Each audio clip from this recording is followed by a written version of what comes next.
Hello दोस्तों, स्वागत है आपका IQ स्मार्ट पे। तो आज की इस वीडियो में मैं बात करने वाला हूं कि सीए का मतलब क्या होता है, सीएफओ का मतलब क्या होता है और सीएफए का मतलब क्या होता है। अक्सर लोग इन तीनों चीज़ों में कन्फ्यूज हो जाते हैं कि इनमें क्या डिफरेंसेस यानी कि क्या अंतर होते हैं।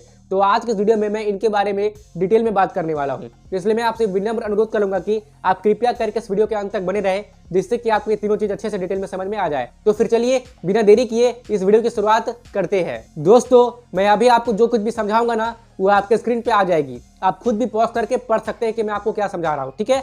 तो अब मैं आपको जो कुछ भी बोलने वाला हूँ उसे बहुत ही ध्यान से सुनने व समझने का प्रयास कीजिएगा, ठीक है। और अच्छे से ध्यान लगा कर देखिए, और मैं आशा करूंगा कि आप पेन पेपर लेकर के बैठे ताकि आप नोट्स बना सके, ठीक है। तो आइए सबसे पहले मैं बात करता हूँ कि सीए का मतलब क्या होता है। तो सीए की फुल फॉर्म होती है चार्टर्ड अकाउंटेंट, यानी कि सीए का असली मतलब क्या है। देखिए, सीए वो प्रोफेशनल होता है जो आपके पैसे को सही जगह पर लगाना, टैक्स कम करना और आपके बिजनेस को मुनाफे में लाने के लिए जादू करता है। मैंने यहाँ पर जादू शब्द का प्रयोग इसलिए किया है ताकि आप ये समझ पाए कि कैसे एक सीए किसी भी बिजनेसमैन के लिए किस तरह एक जादूगर जैसा होता है, जो कि एक बिजनेसमैन के काफ़ी सारे प्रॉब्लम को सॉल्व कर देता है। कौन? सीए, है ना। अब देखिए, चाहे आपका पर्सनल इनकम टैक्स हो, बिजनेस का ऑडिट हो या किसी कंपनी के अकाउंट्स को मेंटेन करना हो, एक सीए ये सब संभालता है। अब आप ये सोच रहे होंगे कि इनकम टैक्स क्या होता है, ये तो हमें समझ में आता है, लेकिन ये बिजनेस का ऑडिट क्या होता है ये हमें समझ में नहीं आई। तो आइए मैं आपको इसे भी समझा देता हूँ। तो ऑडिट एक सिस्टमैटिक प्रोसेस है जिसमें किसी कंपनी, ऑर्गेनाइजेशन या इंडिविजुअल के फाइनेंशियल रिकॉर्ड्स और ऑपरेशन का रिव्यू और एग्जामिनेशन किया जाता है। इसका मेन गोल ये होता है कि फाइनेंशियल स्टेटमेंट्स एक्यूरेट है और किसी भी एप्लीकेबल लॉज और रेगुलेशंस का कोई वायोलेशन नहीं कर रहे हैं। सिंपल शब्दों में ऑडिट एक जांच प्रक्रिया है जो ये कंफर्म करती है कि अकाउंट्स और रिकॉर्ड सही है और ट्रस्टवर्दी है। तो फिर किसी भी बिजनेस या कंपनी के लिए ऑडिट किए ही क्यों जाते हैं, इसका जो ऑब्जेक्टिव है अब मैं अभी आपको बता रहा हूँ। देखिए, फाइनेंशियली एक्यूरेसी को इंश्योर करना। ऑडिट ये चेक करता है कि जो भी नंबर्स और फाइनेंशियल डिटेल्स दी गई है वो सही और जेन्युइन है। फ्रॉड और एरर्स को डिटेक्ट करना। अगर किसी फाइनेंशियल सिस्टम में कोई गलती या फ्रॉड है तो ऑडिट उससे आइडेंटिफाई करने में हेल्प करता है। कंप्लायंस इंश्योर करना।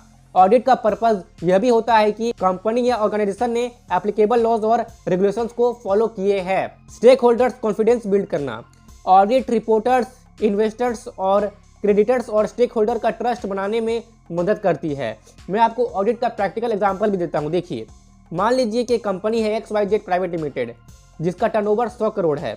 ऑडिटर इस कंपनी के अकाउंट्स और रिकॉर्ड्स का रिव्यू करेगा, देखेगा कि सेल्स और परचेजेस प्रॉपर्ली रिकॉर्ड हुई है या नहीं, क्या एक्सपेंसेस यानी कि जो खर्चे हुए हैं वो जेन्युइन है या अननेसेसरी दिखाए गए हैं, financial statements, profit and loss balance sheet accurate है या नहीं। अगर ऑडिटर को 5 लाख की गलती मिलती है तो वो मैनेजमेंट को रिपोर्ट करेगा और रेक्टिफिकेशन रिकमेंड करेगा। तो ये हो गया आसान भाषा में ऑडिट का मतलब। आइए अब और भी अच्छे से समझते हैं कि सीए करता क्या है। तो सीए करता है टैक्स मैनेजमेंट। आप टैक्स कैसे बचा सकते हैं ये सीए सिखाते हैं आपको। फाइनेंशियल कंसल्टिंग, पैसे कहाँ इन्वेस्ट करें ताकि आपको मुनाफा ज़्यादा हो, यह आपको एक सीए अच्छे से बता सकता है। ऑडिट, कंपनी के अकाउंट्स को वेरीफाई करना। ऑडिट के बारे में मैंने अभी जस्ट बात किया है, ठीक है। आइए अब बात करते हैं practical example of CA. Example से हमें हर प्रोफेशन के बारे में डिटेल में समझ में आ जाता है, ठीक है। देखिए क्या होता है। मान लीजिए राहुल एक छोटे से बिजनेस का मालिक है। तो उसकी प्रॉब्लम यह है कि राहुल हर साल 10 लाख का टैक्स भरता है और सोचता है कि यह बहुत ज़्यादा है। तो उसका सॉल्यूशन कैसे सीए देता है आप समझिए। एक सीए ने उसका फाइनेंशियल एनालिसिस किया और उसे बताया कि अगर वो कुछ मशीनरी खरीद ले तो वो उस पर डिप्रिसिएशन क्लेम कर सकता है। उसने राहुल को सेक्शन 80C और 80G जैसे डिडक्शंस का सही यूज करना सिखाया। नतीजा क्या हुआ? राहुल का टैक्स 10 लाख से 4 लाख पर आ गया। अब ये 80C और 80G क्या होता है अभी आपके स्क्रीन पे आ जाएगी, आप पॉज करके अच्छे से पढ़ लीजिएगा, खुद भी एफर्ट कीजिए तो आप ज़्यादा अच्छे से समझ सकते हैं, ठीक है। आइए अब आगे बढ़ते हैं। अब बात करते हैं सीएफओ के बारे में।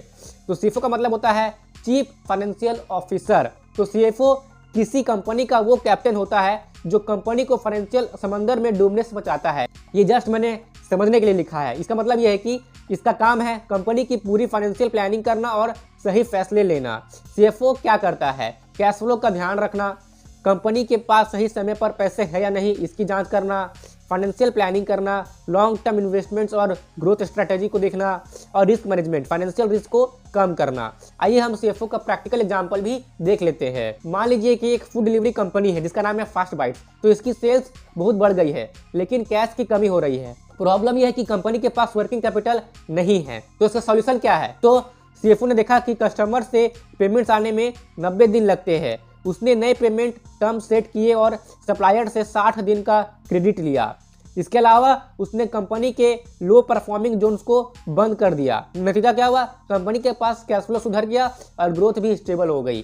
तो इस तरह से सीएफओ काम करता है। अब बात करते हैं सीएफए के बारे में। तो सीएफए का फुल फॉर्म होता है चार्टेड फाइनेंशियल एनालिस्ट। सीएफए का असली मतलब क्या है, आइए समझते हैं।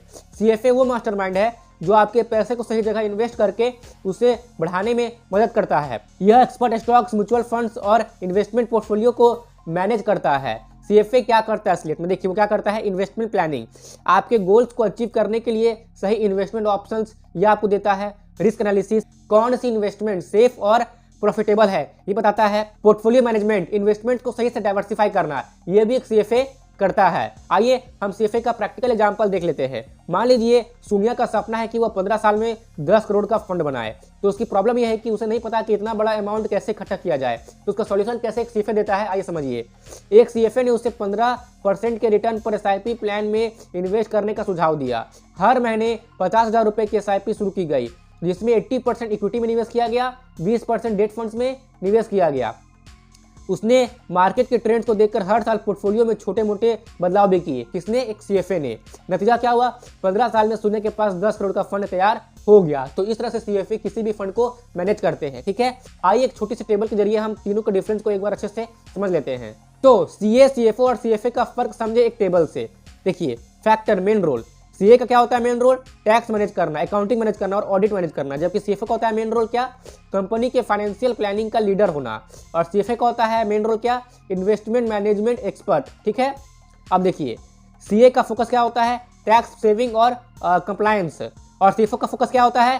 कंपनी की लॉन्ग टर्म बिजनेस ग्रोथ होनी चाहिए। और सीएफए का मेन फोकस होता है फाइनेंशियल गोल्स अचीव करना। यानी कि अगर आपने डिसाइड किया कि आपको 10 साल बाद 1 करोड़ का फंड इकट्ठा करना है, तो इसमें सीएफए आपकी अच्छे से मदद कर सकता है। ठीक है, और देखिए सीए किस चीज के लिए सुटेबल है, कौन सी काम के लिए आप एक सीए को हायर करेंगे, कौन सी काम के लिए आप एक सीएफओ को हायर करेंगे और कौन सी काम के लिए आप एक सीएफए को हायर करेंगे, आइए उसे भी देख लीजिए। देखिए सुटेबल फॉर इंडिविजुअल और बिजनेस। तो इंडिविजुअल और बिजनेस पर्पज के लिए, यानी कि अगर आपको मतलब अगर आप इंडिविजुअल टैक्स भरते हैं या अगर कोई बिजनेस करते हैं तो उसकी अच्छे से मैनेजमेंट के लिए टैक्स को लेके, अकाउंटिंग को लेके और ऑडिट को लेके एक सीए आपका अच्छे से हेल्प कर सकता है। एक सीएफओ मिड से लार्ज कंपनियों में अपनी भूमिका निभाता है। और अगर आपको अच्छे से अपने इन्वेस्टमेंट को ग्रो करवाना है तो इसके लिए सीएफए सबसे सुटेबल होते हैं। ठीक है, आइए इसे अब एक और भी सिंपल एग्जांपल के थ्रू समझ लेते हैं। मान लीजिए कि अजय नाम का एक बिजनेस ओनर है। तो एक सीए टैक्स सेविंग के लिए अजय को गाइड करता है। एक सीएफओ अजय की कंपनी को प्रॉफिटेबल बनाने के लिए फाइनेंशियल प्लानिंग करता है। और एक सीएफए अजय के पर्सनल इन्वेस्टमेंट्स को मैनेज करके उसे अमीर बनाता है। तो अब आप यहाँ पर देख सकते हैं कि कैसे ये तीनों एक पर्सन का किस तरीके से हेल्प कर रहे हैं। जिससे कि अब आपको समझ में आ रहा होगा कि एक सीए, एक सीएफओ और एक सीएफए क्या करते हैं और उनका काम क्या है। तो अगर आप बिजनेस कर रहे हैं तो सीए और सीएफओ आपके पार्टनर है। अगर आप अपनी पर्सनल इन्वेस्टमेंट्स को ग्रो करना चाहते हैं तो आप एक सीएफए की मदद ले सकते हैं। एक प्रो टिप ये होगा कि इन तीनों को समझदारी से हायर करें। सही समय पर सही प्रोफेशनल आपकी फाइनेंशियल लाइफ को पूरी तरह से बदल सकता है। तो मैं आशा करता हूं कि अब तक तो आप ये समझ गए होंगे कि सीए, सीएफए और सीएफओ में क्या अंतर होता है। अब तक आप समझ गए होंगे। यदि आपको कुछ भी डाउट है तो आप अपने डाउट मेरे साथ कमेंट बॉक्स में शेयर कर सकते हैं। वहां पर मैं आपको रिप्लाई करने की पूरी कोशिश करूंगा। और भी इसी तरह की वीडियोस रेगुलर बेसिस पर देखते रहने के लिए आप पैकेज स्मार्ट को सब्सक्राइब कीजिए और साथ ही में दबा दीजिए बेल आइकन को, ताकि मैं जब भी वीडियो अपलोड करूं तो उसकी नोटिफिकेशन आपको समय पर मिल जाए और आप राइट टाइम पे इस वीडियो को देख ले। और यहाँ तक रुकने के लिए, मेरी बातों को ध्यान से सुनने के लिए और अपना कीमती समय देने के लिए आपका सच्चे मन से बहुत बहुत धन्यवाद।